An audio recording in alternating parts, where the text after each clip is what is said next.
Opening scene, we see Lincoln Rhyme walking into a tunnel to process a crime scene. We see him crawl inside a collapsed tunnel, and he finds a policeman's body inside, and when he looks at the policeman's face, it's himself. And then we see a very big beam that comes crashing down and hit him. And then we see him waking up from a nightmare, and we see that Lincoln is paralyzed. Apparently this event did actually take place about 4 years ago when Lincoln was on duty as a cop. And then we see this couple that just flew into New York and their cab driver's not there. So they just take a random cab, and as they were heading home, they fall asleep in the cab because it was a long drive. And the woman wakes up to see that the driver is taking them somewhere they're not supposed to go. She wakes her husband, they ask him to stop, but the driver just keeps on driving. They try to open the doors, but they're locked. And then we see Lincoln again, and we see that he has a standby nurse, and he also has a bunch of people that come in and check his equipment.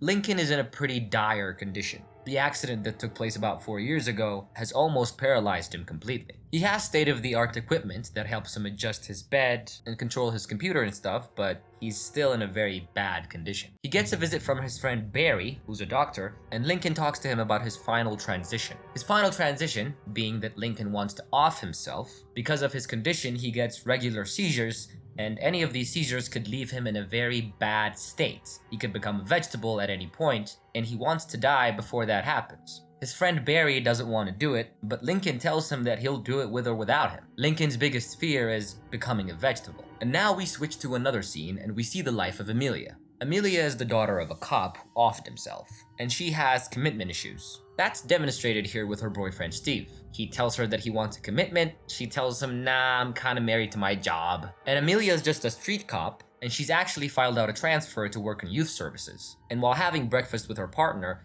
she gets a call that said that some kid saw something along the train tracks, and she goes over to check it out, and it's a body. And there was a bunch of evidence planted on the train tracks, and she stops the incoming train to preserve the crime scene. And on the next scene, we see a burglar wearing a mask, dragging around some poor lady and tying her up. And we see that this is the same lady that was trapped in the taxi with her husband a couple scenes ago. And from this we learn that the body that was found on the train tracks, the body that Amelia found, is the husband. And even though Amelia did her best to preserve the crime scene, her captain is not really happy that she stopped the train. He calls her a rookie, and he seems like the type to always just get angry for no reason. And some of the detectives that took Amelia's statement are actually friends of Lincoln Rhyme, and they didn't really know what to make of this new case, so they head over to Lincoln for some advice. His nurse Thelma tells them that he's not really working a lot of cases, and he's not really watching the news anymore, because his blood pressure could spike at any moment, and that's gonna trigger another seizure. And speaking of seizures, as soon as Detective Polly starts to talk about the crime that happened and starts to give Lincoln a few details, Lincoln immediately starts to have a seizure, and Thelma tells the cops to leave, and she starts to do her job trying to calm him down. The cops intentionally leave their files at Lincoln's desk, knowing that he's gonna look it over when he calms down. And he does look it over. He looks at all the evidence, and he's really interested in who found the scene first. So he makes the detectives bring Amelia to his house. And he tells her that she has a keen eye for forensics, and he wants her to work the case with him. She tells him that she doesn't want to do that since she waited for a year to make the transfer to youth services, but since Detective Polly is her superior and Lincoln is his, Polly orders her to work the case. She gets very pissed at Lincoln, but he doesn't care.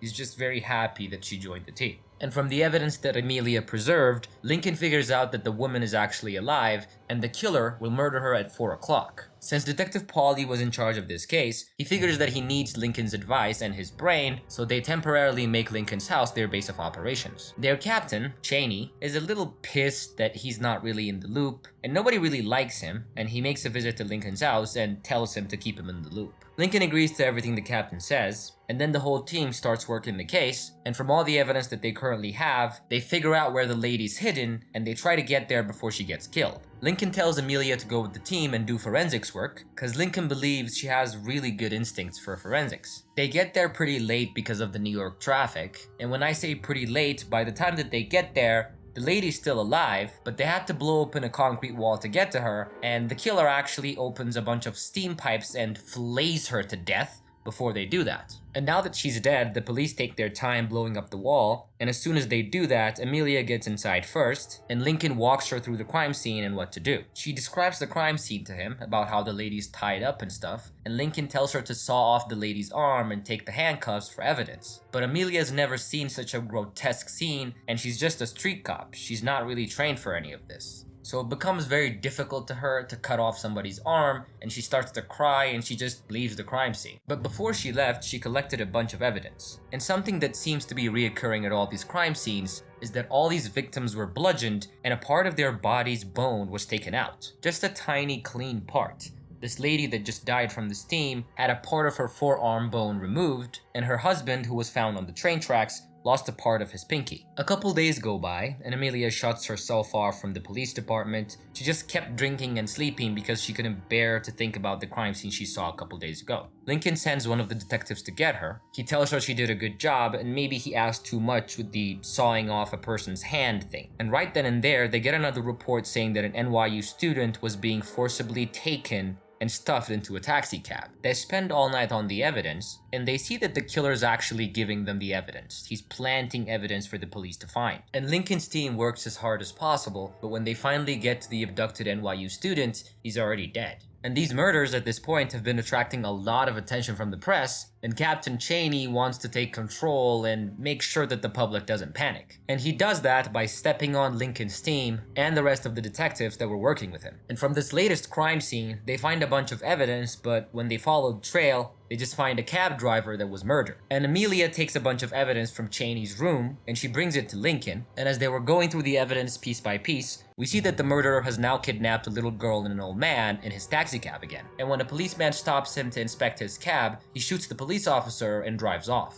And from the evidence trail that the murderer has left them, Lincoln discovers that it's a puzzle, and the puzzle is actually leading them to an old true crime story. Amelia goes to the library and finds the book, and the book is called The Bone Collector, and it's based on a true story. And when she goes through the books, she finds that the books are an exact copy of the murders that she's currently investigating at this moment. And the last murder on the book is actually committed on the docks. So from this, they conclude that the killer has the old lady and the little girl on some kind of boating dock. So they go to the edge of the island and they start looking for them, and they find the old man and the little girl tied up on the docks. Amelia rushes to them as soon as she sees them, but she was a bit too late for the old man, but the little girl survives. There were a lot of cops on the scene, and when Captain Cheney gets there, he orders the arrest of Amelia for stealing evidence from his office, but she disappears from the scene, and looking around the docks, she finds new evidence from the killer about his next victim. And this piece of evidence is just a bunch of numbers. She carefully thinks about where those numbers are from, and she remembers seeing those numbers inside of Lincoln's house. Apparently it's his badge number, and that's who the killer is gonna kill next. And here we see Captain Cheney going into Lincoln's house looking very conspicuous. And someone knocks on Lincoln's door, and when Thelma opens it, someone who we think is Captain Cheney stabs her with a big-ass knife and kills her. But when she falls to the ground, we see that that same person has also killed Captain Cheney. Lincoln asks who it is, and the person who got inside washes his hands, and when this person is revealed, we find out that it's Richard, a lab medic who regularly sees Lincoln to adjust his machines. And Richard tells Lincoln that he's actually Marcus, a person that Lincoln wrote a report on in Syracuse quite a while ago. And a couple years ago,